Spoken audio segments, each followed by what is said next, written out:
Welcome to Throwback Thursday, where we bring you a homeopathy hangout episode from our archives in case you missed it first time round.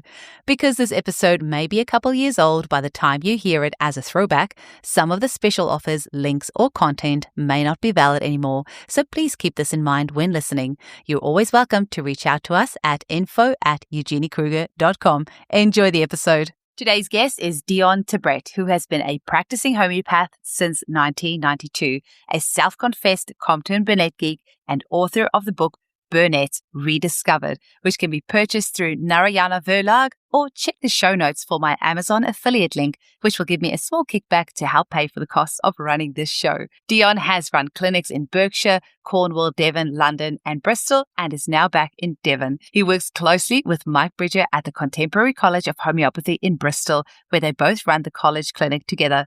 Dion teaches case analysis methods, anatomy and physiology, and works in the college clinic.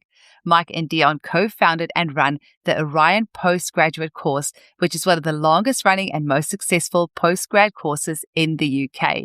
To get in touch with Dion, visit his website, diontabrett.com. That's DIONTABRETT.com. Enjoy the episode. Welcome to the Homeopathy Hangout, where we discuss all things homeopathy from around the world. And now my mum and your host, Eugenie Kruger. Hello, homies, and a very warm welcome to Homeopathy Hangouts. Today, we have a guest that I've been working on trying to get on the show for a little while, the lovely Dion Tabrett. Welcome to the show, Dion. Thank you, Eugenie. Thank you. Nice to be here. I think the best part of the podcast is that I get to actually have a chat with people who I've done courses with, and I've spent hours with you and you wouldn't even know. I've done your lecture on CHE. I love CHE. I've had a membership there for a few years now. The best courses ever. But I'm personally a huge fan of organ remedies and supporting the organs of the body. So when I saw your lecture, that was just so absolutely spot on. But before we get into all that good stuff, can you tell our listeners a little bit about how you first discovered homeopathy? Oh, I certainly can. Yeah, that's not your run-of-the-mill story. I first discovered it by getting a new drummer in the band, and the old one split and left, and we had to get a new one because there was gigs coming up, and we got this guy who was a little bit older than the rest of us. We were all late teens, and he was, what was he now? Let's not get it wrong. He was approaching 30. So at that age, that's quite a big difference. And during rehearsals, he saw me puffing on an inhaler. I had a Ventolin and Becotide inhalers back then for asthma. And he said, all right, during a break, said, oh, you've got asthma because you're puffing on the inhaler. I said, yeah, that's right. And he said, I'm studying homeopathy. I never heard of it. He said, and I need some cases for graduation. Will you be my guinea pig? And playing in bands, we were guinea pigs for lots of things. And I said, yeah, cool. Give it a go. And he took my case and he treated me. And after about a 4-month time period, no more inhalers, no more asthma. And I thought, that's stunning, because the medics had said to me, you've got this, it's your genotype, you're an allergic IgE responder, overproducer, you got this for life. And so here comes this guy who was a great drummer, good chess player, and fixed up the asthma in 4 months. So I thought, that's crazy. I want to know about this. So he started lending me books. I thought it was a fascinating subject, never heard of it. Enrolled to the college up in London, the precursor to CHE, LCH, London College of Homeopathy. And they actually said, no, go away, you're too young. Can't come. Because I think I must have been 19 or 20. And I wrote back and said, I still want to do it. Why don't you let me do it? And they said, oh, all right, you seem keen, have a go. We'll see what happens. And so they let me in at a young age, and I studied from there. And then we went on and practiced together, and we still play music today. So, and still no asthma. And that was, whoa, how long was that? 35 years ago. Yeah. Oh, that is. So that's what got me into it. That's really cool. Well, you're one of the few people, because of course Hilary Dorian and Ian Watson were both 19 when they started studying. So it's very rare at that age.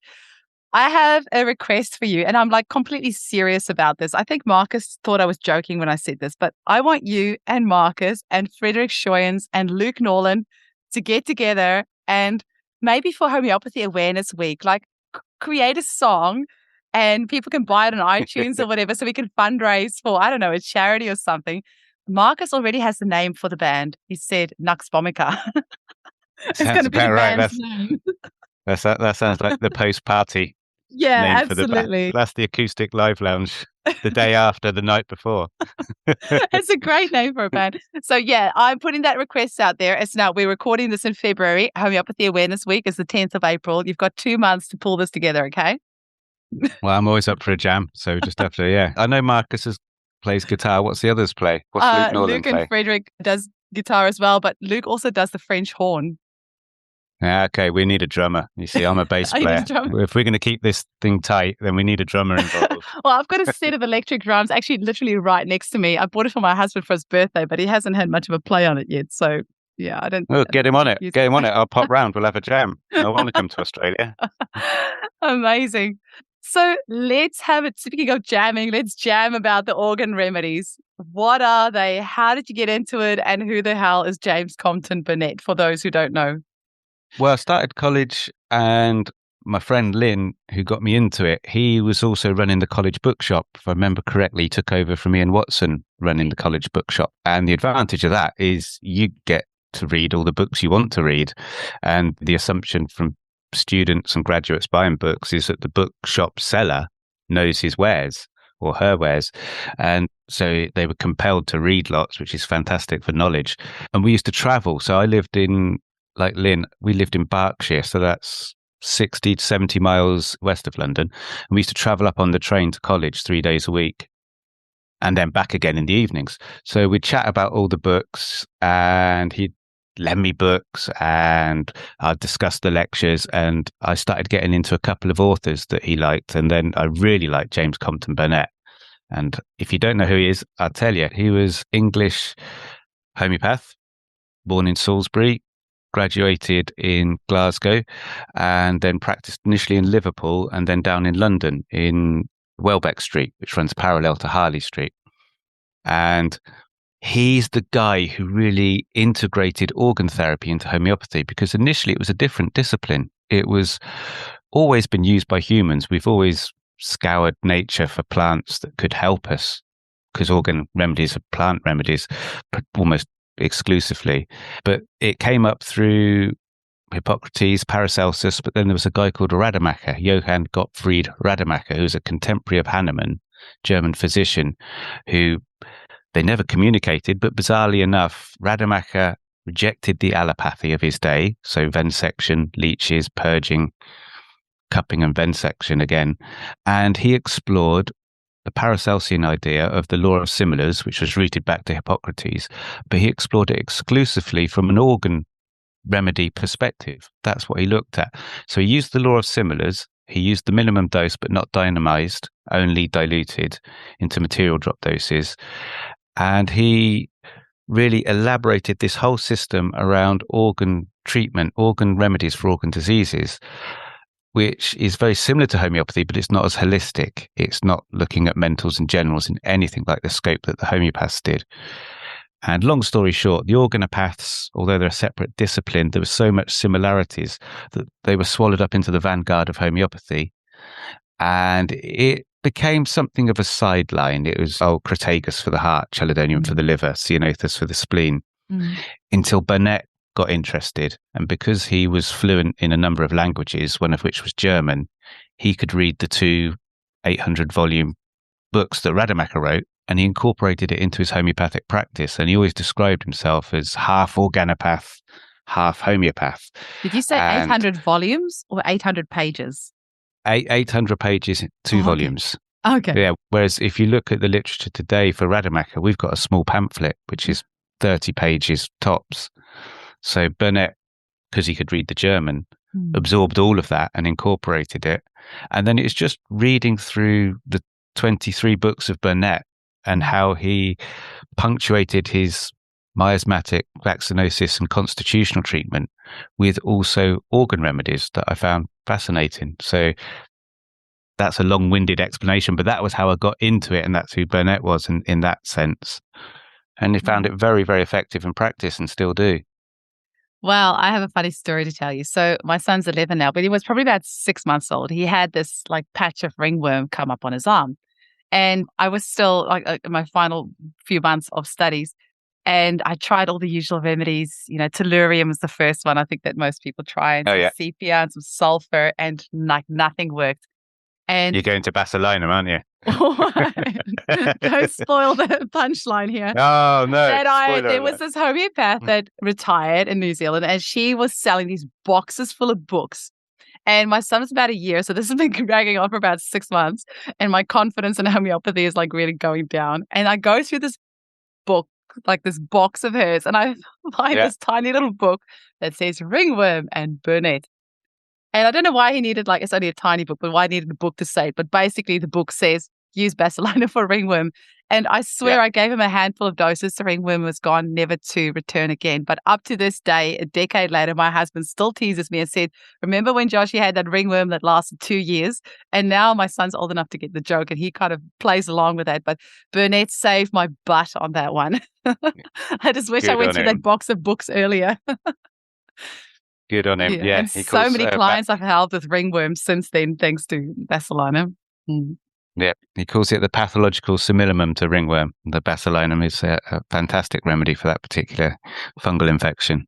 And talk to us then, because you are also the author of a wonderful book, the Burnett Rediscovered. And I mean, you said he wrote so many different books. So admittedly, they're not like huge volumes, but what was that process like of writing this book of yours? It's been hugely successful. I know my copy is, I'm going to get one because, like I said, I love using Burnett, but I know heaps of homeopaths that use that as their Bible. And the comments are that it's really easy to use, very well thought through, easy to understand. And you clearly know this man as if he's like your bestie.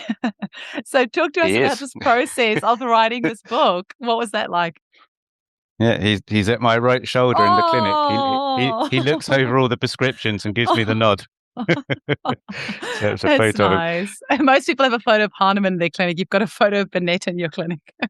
Yeah, I should get Hahnemann in somewhere. You're right. He's not there at the moment, but I should put him up there.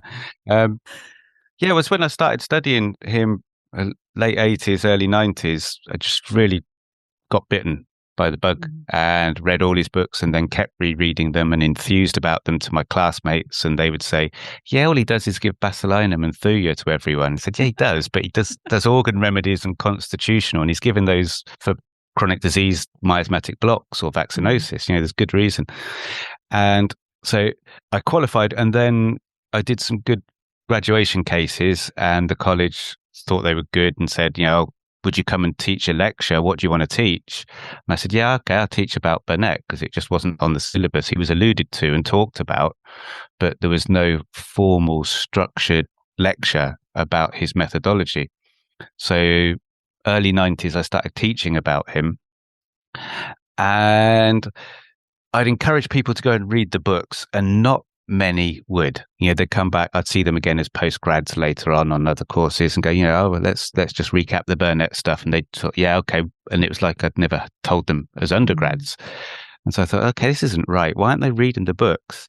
So, and I got requests, why don't you just put all this to paper? And I thought, yeah, I will. You can't like Burnett and not want to write a book, really. So I just formulated it all and put it together more as a guide through Burnett's work. So there's 3 distinct chapters. There's the organopathic remedies first, then there's the symptom similarity second, then there's the medical doctrines third. And that was how he viewed all cases from those 3 different perspectives, and then unwove the cases by jumping between each different discipline.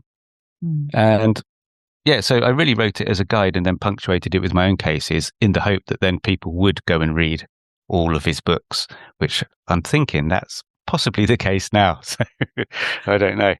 Yeah. So the book came out in 2017, so it still clearly took a while to kind of get this all together. Yeah. Yeah. I was collecting information from it for years and years and years, and then it took about 2 years of just buckling down and doing it. It's tricky when I've got 3 kids. I've got full-time practice. I've got teaching at most of the weekends, so it's hard to carve out the time. So 2015 to 2017, I just thought, right, let's do this, get it done. Amazing. And talk to us a little bit about organ support. Why do you feel it's important, and why do you feel it's something that homeopaths should pay a little bit more attention to? And how would you use it in the clinic? Maybe some advice that you have for homeopaths that might not be already incorporating this in their practice. Yeah, well, I use it every day in the clinic. There's usually, I try and keep it at 8 patients a day. Often goes above that, and I will invariably give an organ prescription to at least half of those. Why it's important? I'm going to quote Burnett. He said that an individual, their organism can only be as strong as their weakest organ. That's the ceiling in their improvement of health. And he loved to draw analogies, and he said it's exactly the same as the weakest link in a chain. You might have a chain that can lift 10 tons, but if one of those links is going to snap at 2 tons, that's a 2-ton strength chain. And from that analogy back to the human or the organism, it's exactly the same. So people can have really good constitutional treatment, really good chronic disease treatment, tautopathic, etiological, isopathic. But if there's a weak organ involved in there, which in 80 to 90% of cases there is at some point, then strengthening that will greatly advance the case. And there's profound ramifications in the book. The very first case that I give on the organ remedies is a guy with heart disease who came in at the start when I just started practicing in the early 90s. And he was depressed, and he had weak heart muscle, and he was fit all his life. And the medics were going, okay, we've got to put you on heart tablets. You're going to be on this for the rest of your life now. And he was strongly averse to taking any type of allopathic medication. So he came to me for treatment, analysed the case, thought, okay, got depression, got heart disease, various other symptoms, giving an abridged version. So this is aurum metallicum. This fits perfectly because I built the hierarchy on mental emotionals, physical generals, physical particulars. So cardiac symptoms was a local particular symptom. And aurum did nothing at all. And I tried different potencies, centesimals, LMs, and then by the time of the third visit, I think he's not going to stick around for long. Out of desperation, I said back to my Burnett work and thought, okay, Crataegus, just as a spacer, whilst I'd work on the case and come up with a better similimum. And when he came back, his heart was going good. The muscle had improved, he could oxygenate better, and he could go back to doing his gardening and his walking and exercising. And so his depression disappeared. And I realized at that point, I'd turned the case upside down. I'd put the depression as the most important symptom, but the reason that was there was because his heart wasn't strong enough to do the things he loved. When his heart muscle got stronger and he could return to his activities that he really enjoyed, there's no need to be depressed. And that really strongly opened my eyes to the huge ramifications that occur with organ prescriptions. And Burnett writes about it. He says, you'll find when you get correct organ remedies, your patients, this was his very words, your patients will wind up in rude health, which I thought always tickled me as a saying, but I appreciated it. And it really did advance my understanding of organ remedies. And these days, as we get an older population, as people go into their 60s, 70s, 80s, 90s, the norm in the West and all over the world, where possible, is allopathic polypharmacy. That's what people come in. They're taking 5, 6, 7, 10, 12 different allopathic meds on a daily basis. Liver has to detox all of those drug molecules. You could just take in a case with somebody who's got allopathic polypharmacy. Straight away, I'm thinking, okay, do we need to consider something for the liver here, as well as lifestyle choices, what people like to imbibe, be it alcohol or coffee? The liver's the organ that's going to be detoxing that. So very often you can look at any case and sometimes, almost always, make a justification for an organ remedy. But I just have to give a disclaimer here, because as Burnett wrote, when the constitutional remedy, when the similimum also covers the organ, then in many instances, you don't need the organ remedy. So it's not a given that you'd always have to give the organ remedy. Ideally, the constitutional remedy will cover that spectrum of the case as well. So if you had like a pulsatilla client who had lymphatic issues, We would just give pulsatilla in a Yes. potency. Do you mean say like a 200C pulsatilla as opposed to giving it as a 6C on a daily basis to help the lymphatics? Yeah, pulsatilla I find much more for endocrine system, uterus, hypofunction of the ovaries. So if there's the typical case would be irregular menstruation at menarche. So if a case presents with that and the pulsatilla as well, the ideal scenario will be the pulsatilla covers the mentals, the generals, and the local symptoms. But let's say if they're a different remedy state, say opium is their indicated remedy, which doesn't have anything like a strong affinity to the endocrine and uterus and ovary function as pulsatilla, then I'd be thinking, okay, I can get opium to cover those symptoms. But now in the back of my brain, I'm thinking, okay, do we need a uterine remedy as well? Do we need some Fraxinus americanus, Thalassae bursa pastoris, etc., etc.? So then be considering going between the two over a course of time. Amazing. And actually, I was your lecture that I learned about cyanothus from, and didn't realize what a big spleen remedy there was, and also the Fraxinus and the Thalassae bursa as well. So I know Hilary in her lecture mentioned the Fraxinus and the Thalassae bursa as well for uterine support. I made a little combination remedy a few years ago. It's got both of those in that, and I've had such good feedback from clients for all sorts of fibroids and all sorts of things that this combination remedy has been really useful for. Do you ever use the organ remedies in combinations? Would you throw a few different liver remedies like dandelion and milk thistle and whatever in combination, or do you tend to just prescribe single remedies? My strong preference is to do one at a time, and preferably in tincture format or low decimal. So, but much in line with Burnett's longitudinal practice strategies, I'll rotate through different ones. I was going to say, I remember you saying that, 1 month, one month, the next one. Exactly. Yeah. Exactly. Cool. And sometimes you can see different responses between each different remedy. And sometimes it's accumulative. You get an amelioration from one, then you change to the next and you get a further amelioration from that. Ringing the changes was what Burnett called it. He thought it was advisable to give a sequence of similar acting remedies over a course of time, as opposed to sticking with one and seeing how far it will go. And I think that is perhaps more attuned to the organ remedies than general constitutional treatment. But I would say that it possibly is looking very favourable also for lesion treatments. When you're looking specifically at a therapeutic, sometimes if a case stagnates or slows down, it can be beneficial to switch from one lesion remedy to a very similar acting lesion remedies. And the underlying reason for this, I believe, is that when we're treating with organ remedies and when also we're treating with pure lesion states, the degree of similitude is reduced.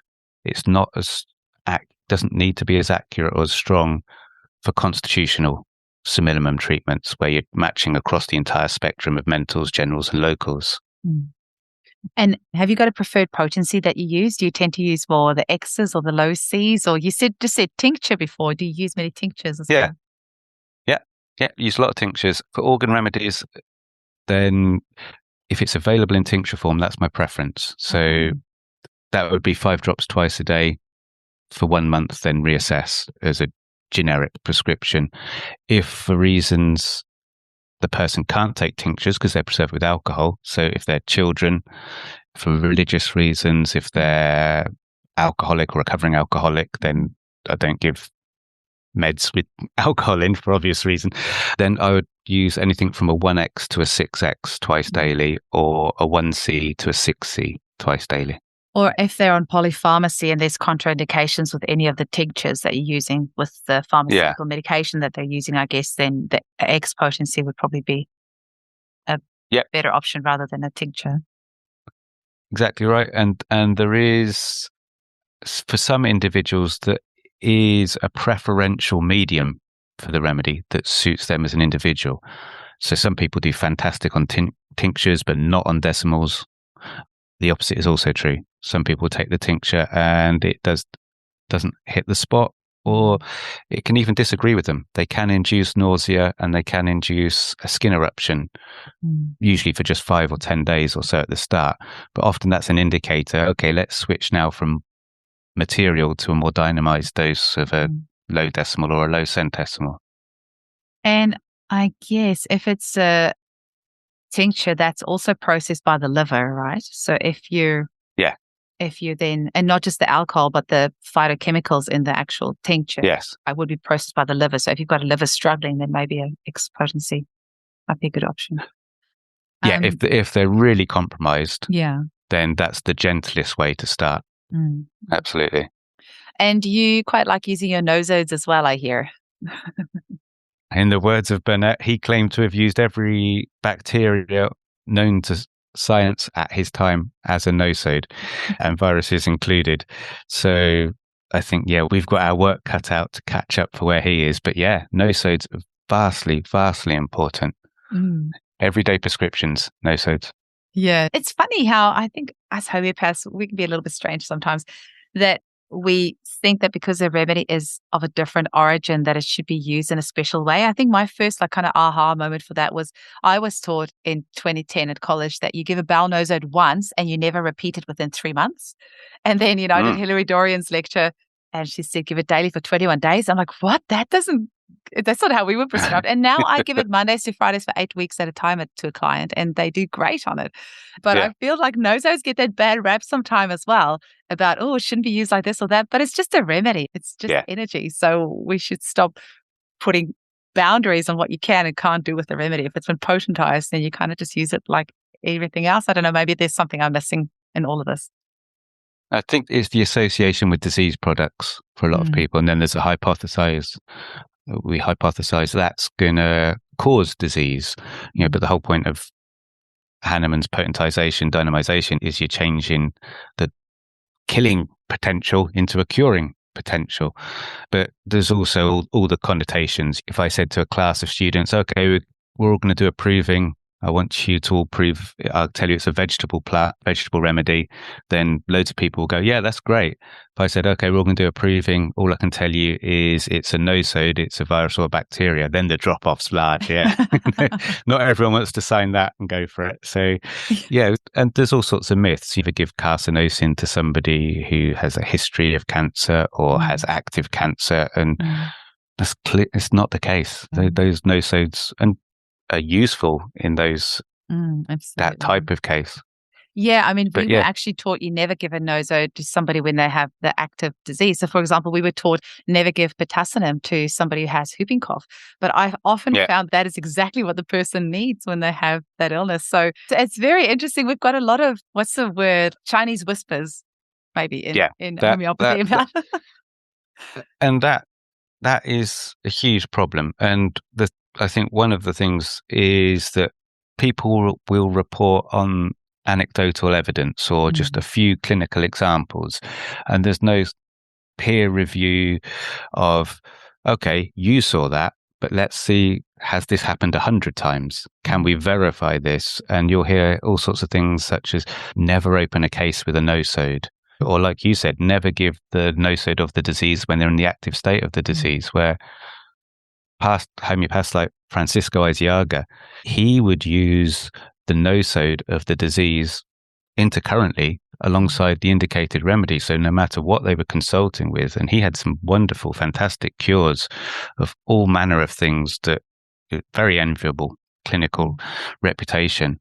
And he was a urologist before he trained as a homeopath. So he's treating cystitis and endogenous bacteria such as E. coli in the bladder causing the inflammation. He's given that alongside the Cantharis or the sarsaparilla or the Staphylococcus aureus or the pulsatilla, and having clear results in 2 or 3 days, half the time of antibiotics. So, it's incorrect. When people make these statements, they should be challenged, and then we want evidence. We do suffer from Chinese whispers, myths, anecdotal reports, and then it goes like wildfire, because I think the reason for that is because it's individualized every single time. And when somebody says you must never or don't you do, then some brains will latch onto that and go, okay, at least I know not to do that. That's some guidance, but it's incorrect information. Individualized every time is the correct thing. I'm glad you gave us a little segue there into talking about Eizayaga. And I was really excited because I remember learning about him at college. I've never really done too much with his work after that. But then I interviewed Christina Donker, who is with the National Centre for Homeopathy in the US. And she mentioned that Eizayaga's, I don't know if it's his son or his grandson, is actually going to be presenting at the JAHC in Texas in March this year. And I'm like, what? There's fantastic. More Eizayagas? I didn't know that. So I'm trying to get him on the show. I've emailed. I haven't had a reply yet, but it would be amazing to have a chat with him and hear that. But talk to me a little bit about Eizayaga. Yeah. So that's somebody else that you teach about and that you use in your practice. What is it for people who haven't, what is it? Who was he? And what can you tell us about his method? Yeah, Francisco Xavier Eizayaga was an Argentinian homeopath practicing from Buenos Aires. And long story short, he practiced as what we would categorize as a classical homeopath, much in line with Candibage and Pesquero, also down South America, for 20 years. And then he readjusted his practice and switched it all around and introduced his idea of layers, where you're looking at a lesion, fundamental, constitutional, miasmatic layer through a case. And essentially, if there's a disease state, if there's a pathology that's the uppermost, you treat that first, which is exactly in line with Burnett's idea of the pathological simillimum. And then when you've removed all the layers, the ultimate is to treat the constitutional miasmatic states to consolidate the treatment that you've done earlier on. So it's basically treat the disease first, treat the patient afterwards. And he had some really fantastic cures. I've studied him since I started, just as much as Burnett. And he's the second book. It's just in the final stages. It's really? At least 3. Yeah, it's going to be 3 times as big as the Burnett one. And that so this is going to be where the Spanish guitar is going to come from. Yeah, when I get the royalties from that, I'll pop over to Granada and get myself a nice Spanish guitar and come back. Yeah, so that'll go to the publishers this year, and then they'll edit it, so it should hopefully be ready. Amazing. When you said a second book, I thought it was on Burnett. I didn't realize it's on Eizayaga. So that is very exciting. Wow. No, it's been good. Amazing. And can you tell us anything else about Eizayaga? My knowledge is really rusty. I remember us going over to college, but it's not something that I kind of carried on. It makes a lot of sense though, but you make it sound so easy. Just treat the layer that's presenting itself. But obviously the realities of practice is that there's obviously multiple things going on sometimes. So just finding that layer can be quite tricky. You might have some tips on that. The main thing to understand is that his approach was to categorize the case history into discrete strata or layers that you can then differentiate between particular remedies for each aspect of the case. So rather than take a full case history with all the medical history, all the personal history, all the disease symptoms, and then look at the whole thing and try and find a simillimum that matches the totality of characteristic symptoms for everything, he would say that's exceedingly rare. Less than 5% of cases present like that. He would say what you want to do is to differentiate the lesion state, the disease state. So let's say somebody's got an asthma, and I'll be very short and simplistic now. So let's say they've got an arsenicum asthma on top of a pulsatilla fundamental state, on top of a calc carb constitution with, let's have a tubercular active miasm in the background. So the analysis would come through, okay, the asthma's been there for 2-3 years. The closest remedy to the asthma symptoms is arsenicum. However, the mental, emotional, and general symptoms suit pulsatilla. However, the morphological characteristics, this could be a 12-year-old kid now, is that of calc carb. And if we look back to the first 3-4 years of life, they loved eggs. They perspired heavily on their head when they went to sleep. They were prone to constipation. They had lymphatic swellings and tonsillitis. And then due to an etiology at age 6, which he would call a pathobiographical event, just to add more terminology, they had an emotional shock and they stepped over from a calc carb expression into a pulsatilla state. Okay. And then a few years later, the asthma comes on. And that, when it occurs, is strongly arsenicum album, worse midnight, restless, thirsty, anxious, dry, tight, wheezy respiration.